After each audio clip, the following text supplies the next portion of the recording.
Dear friend, have you noticed how different this year feels? Quieter somehow. It feels like the year of less.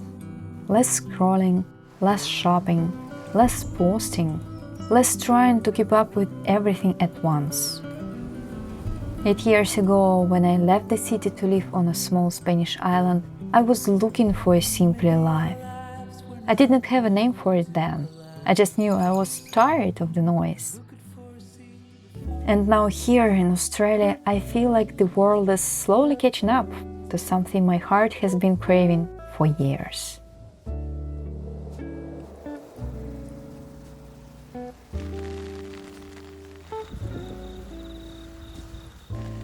After a stormy week, the sun is out again, and I have to tell you guys, I miss it a lot, more than I thought.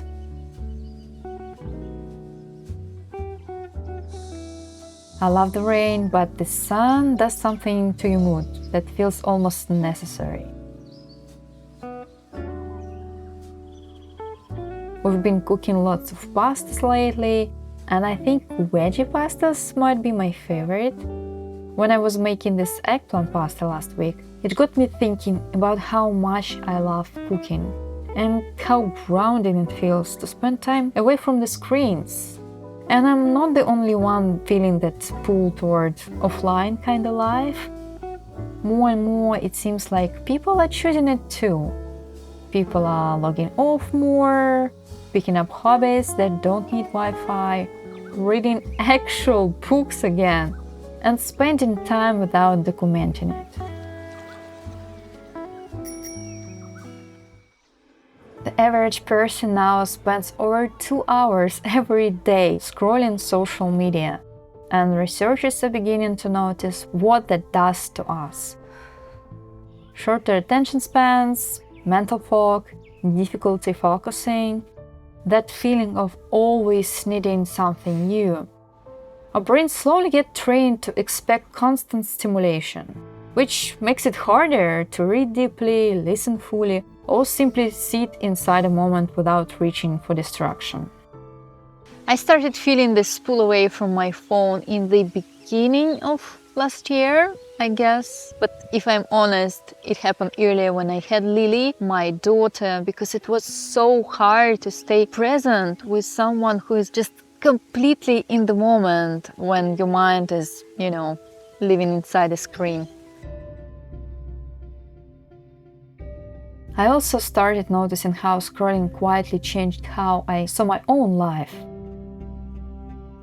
I would compare homes, careers, clothes, milestones, and without realizing it, I started feeling like my life wasn't enough.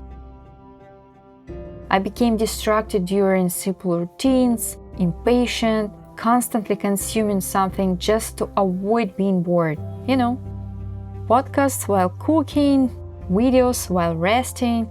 My brain never had space to simply exist with my own thoughts. So eventually I decided to go extreme. So I deleted my Instagram account. And I'm not talking about deleting the app of your phone. That's what people usually do. I deleted my only personal account completely. Yeah. I felt that I need to make this decision, I need to have this shift. When I had Lily, when Lily was born, I was just noticing how badly it influenced me. When you have a baby and you're going through the whole postpartum period, which is no joke at all, you just can't stop but compare your journey with someone you see on social media. So I realized it's just not for me, and I think it was the best decision ever, honestly. I felt so much better without constant scrolling, constant comparison, and I just, had some space, finally, for this life without comparing yourself to others. And once that noise got quieter, something unexpected happened. Life didn't become emptier, it became fuller.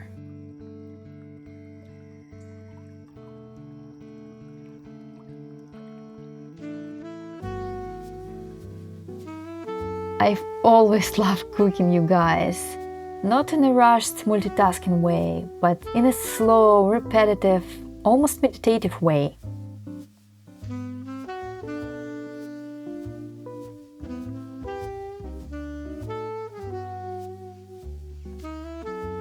Cooking forces me to be present. You can't scroll and knead dough properly, you know. You can't rush flavors into existence.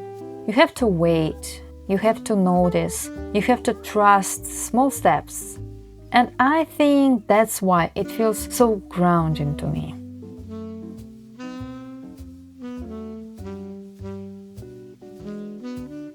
And speaking of slowing down, that's eggplant pasta. Oh my gosh! I forgot how good simple food can be. The secret, and trust me on this, is roasting the eggplant until it's almost burned. When the edges are dark enough that you question yourself, that's when it's perfect. It gives the whole dish this smoky, buttery depth that tastes like it came straight out of a tiny Italian kitchen, if you will.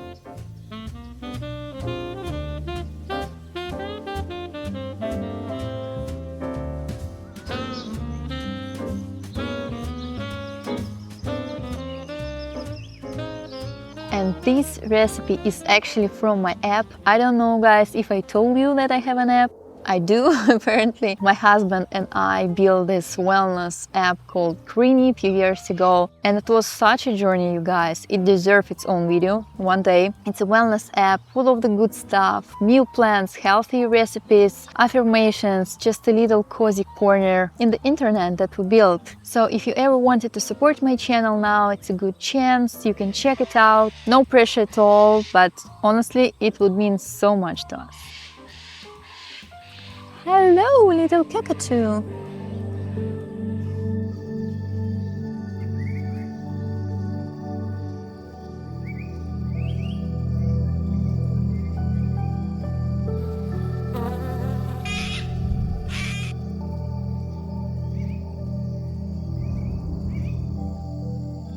I don't think we need to disappear from the internet completely.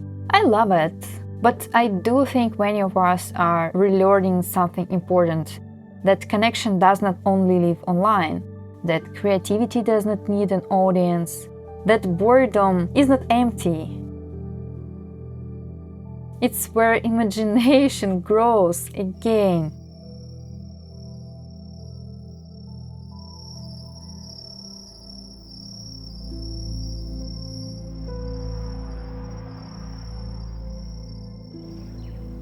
So I don't really post on social media anymore, except for YouTube, which is my favorite platform ever. But I do write. I write instead. And if you guys want to stay connected with me, check out my newsletter. It's absolutely free. I just would be thrilled to have you there. It's linked for you below. I'm starting to believe a good life is not built from constant stimulation. It's built from attention, from noticing seasons, noticing people, noticing yourself. And sometimes the most radical thing we can do in a world optimized for distraction is simply step away. So here's a little invitation. How about not deleting yourself completely from the internet, blocking all your social media and stuff? Maybe little steps towards less. Maybe less scrolling in the morning. Maybe cooking one beautiful slow meal this week. Maybe putting your phone away when you're with someone you really love. Small changes that help you to take your time back to you.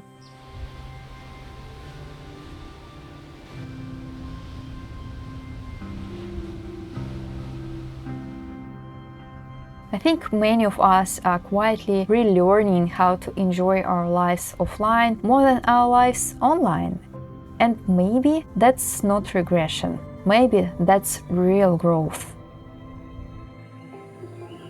And if this letter feels familiar to you, you're not alone. There are so many people just like you and just like me here on the internet. And I would love you guys to leave a comment and just share your thoughts on this offline movement. It's really amazing to read all your stories. Every time it makes me feel so grateful for this community. And if you guys want to stay a little longer, there is another letter I wrote about how choosing less makes you even richer.